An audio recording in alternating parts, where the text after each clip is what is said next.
Hello, hello, everyone. Welcome to Making the Shift for this very exciting episode. We get to be here with you tonight celebrating the release of my book. I can't even believe I'm saying that. That is amazing. Yes, leaps and bounds to get here. You have put so much work in, and I don't even know if you know this, but I was just checking on Amazon because it came out today, and it's the #1 bestseller in all of the categories that it was featured in. So, within our field of communicative disorders and speech pathology and all sorts of things. So, hats off to you. I am going to do my celebratory shot, as hopefully all of the listeners and viewers out there will do. So let's do this. Let's cheers to Jessie. Oh, Cheers, I was gonna Jessie. say, I hope you're ready to have a drink tonight because Oh, I'm you ready thought for it was that. coffee? No, I'm just kidding. I'm ready for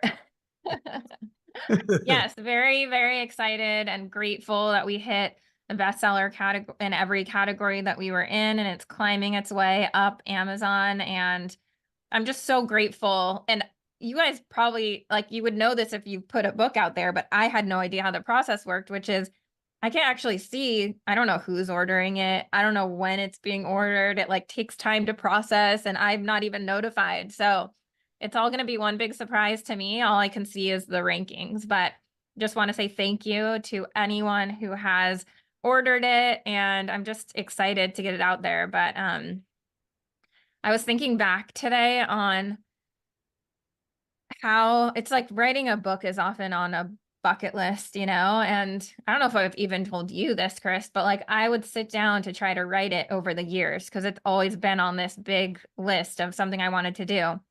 But I was like trying to be someone I'm not. I thought that in order to write a book, I had to be like a researcher and write it as if it was going to be a textbook. And I would sit down and I would write for like 20 minutes and I would be so bored. I wasn't even excited to read it. So then I had this complete mindset shift and I thought, you know what? I'm just going to write the way that feels natural to me. And that's what I did. Yeah, I love that. You were in the flow state. You have the book now published and out for sale, which I just absolutely love that. Yeah. And I was thinking back to when I started training therapists. And I told this story recently on social media, but right when the pandemic hit, I just remember getting on social media at night and seeing everyone just freak out. Like, how are we going to work with our autistic students virtually? Like, I have no idea what we're going to do.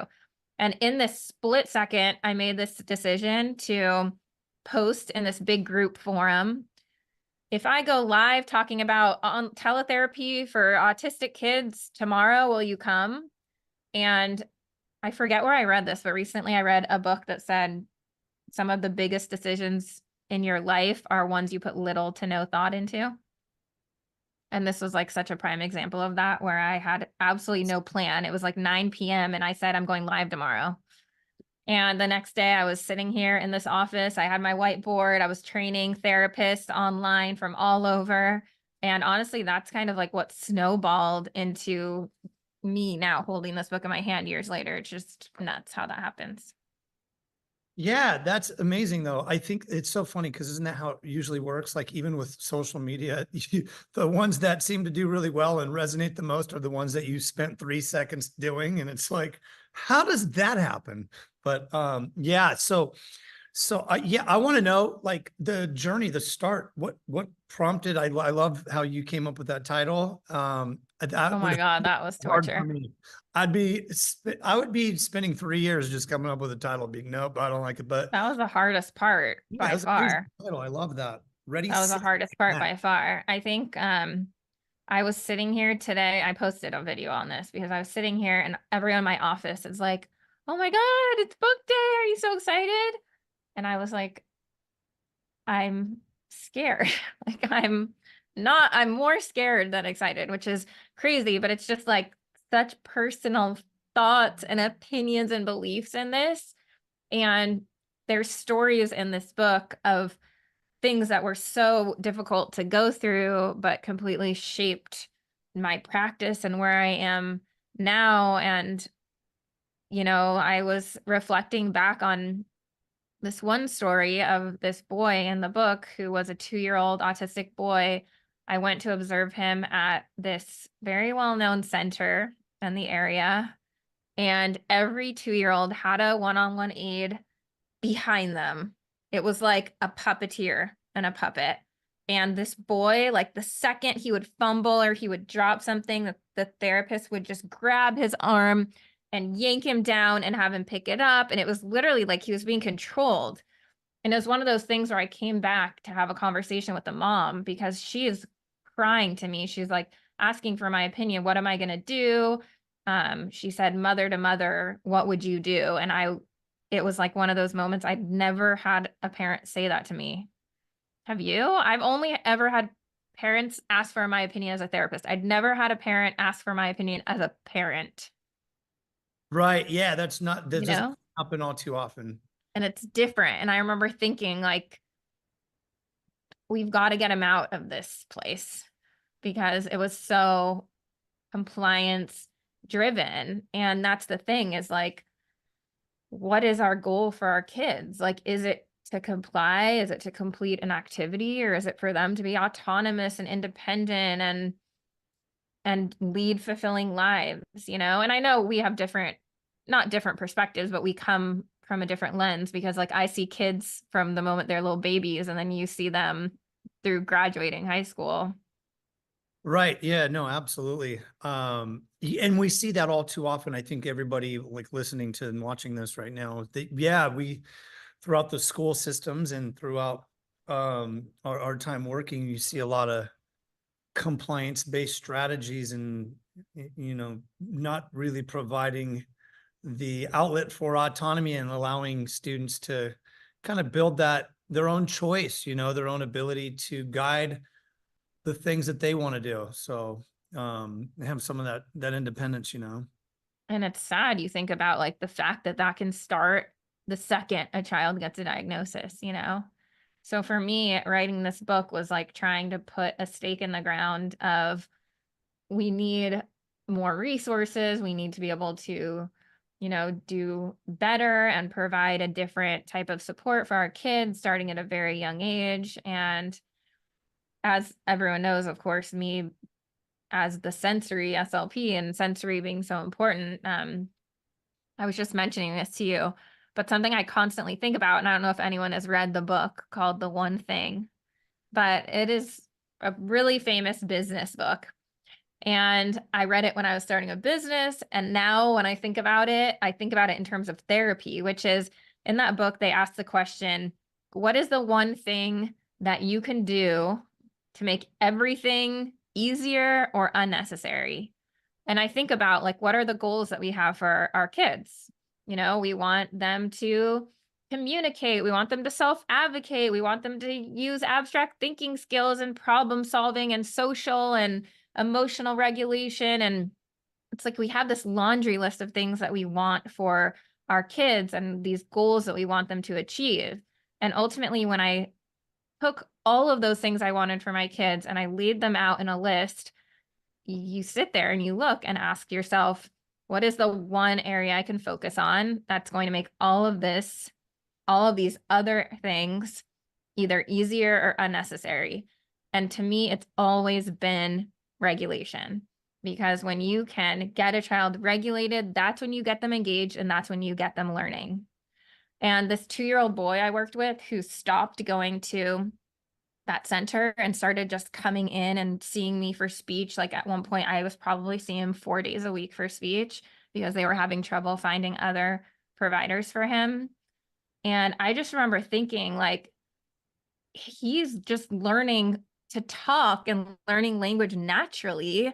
And that's because I'm not trying so hard to work on those things. I'm not strapping him in a tree table and making him say flashcards and to learn language, like we were literally just focused on building that connection. And there was this one day I was sitting exactly where I am now in a session. He was playing. I came over here to my computer to type out something in his progress note. And I looked back over my shoulder to check on him. And I just remember he just was staring at me with like the biggest smile, like waiting for me to come back and play with him. And this was a kid who, the day I met him, spent 1 hour while I was talking to his mom, rolling a water bottle across the floor, just back and forth for an entire hour, like very dysregulated. And to me, I was like, I can't believe we now have this kind of connection where like he's just so excited to be here and so motivated to be here.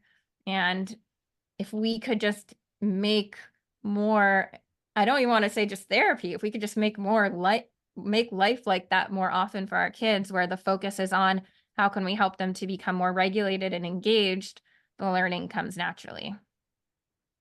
Yeah, no, totally agree. I love the fact too, because we sometimes we'll hear about compliance-based strategy or compliance-based therapy and practices and approaches.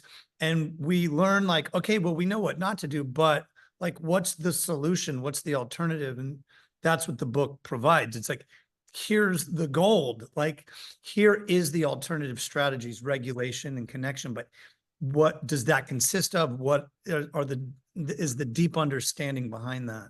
Yeah. And with that, a lot of times people say, like, yes, I would love to do that, but I can't. And I actually write this in the book. I write like if I had a nickel for every time someone said I would love to do that, but I can't because, I would be sitting on a yacht right now instead of in a coffee shop writing this book. Like people always think about the barriers to doing this. Like for example, in the schools, a lot of people have concerns that this is hard to do in a classroom setting. And that's why toward the end of the book, I don't even know if you've looked through this part yet, but I have an interview with the one and only Chris Winger. Oh, I love that guy. And I have interviews with others in other settings as well. But Chris and I have an interview in here with him where I'm basically asking him, like, well, what are the main barriers people have? And then what can we do to break those down? Because there is a way. And I think what I want people to see is that it's easier to do it this way. People always think like, oh, well, every kid has so many individual needs. I could never meet the needs of every student in the classroom. But the fact is, you're making your life easier by meeting the students' needs. It's a win for everyone. So that's exactly, we talk about a bunch of those strategies in the book, what to do. I know in the book you mention in the interview things to put in the child's IEP to help, and you talk about how to train parents and professionals as well. So there's just so much good info in there. So I hope everyone gets it so that you can get that goodness into your hands. Not hopes. You got to go get it right now on Amazon. You just go to the Google or go to the The Amazon Google. search bar, right? Well, Not the what you search should Google. do is go to readysetconnectbook.com, because if you go to that page, you will not only get the link to the book, but you'll also get the link to the bonuses. And I haven't even announced every bonus that there is, but I'll give you a couple sneak peeks. Okay, one bonus is a full guidebook, which is basically like a workbook that you can use as you're going through the book. So you're implementing everything you're learning along with the book. We have a free audio book that comes with the purchase of the book. So once you buy the book, you get the audio book for free. We've got I won't give too much info, but we've got some free trainings for you as well that are going to be videos and just so much good stuff. So I just really want to thank everyone who's already gotten the book, because I know a lot of you already have, and I just so appreciate the support. And I just hope that we could get it into the hands of more people. So if you loved it, it would mean the world to me if you go to Amazon, leave a review. If you didn't love it, go to Chris's Instagram and just like get your anger out there. Let's take it out on me. Um, Figure out how to keep regulated. yeah, but I'll keep talking about it. So if anyone has questions or wants more information, I'll be happy to keep talking about it. And for now, go to readysetconnectbook.com. You'll find the book and the bonuses there. And thank you to you guys. Thanks, And everyone. drinks later. Party time. All right. Thanks everyone so much for being here. Have a great rest of your evening. Toodles.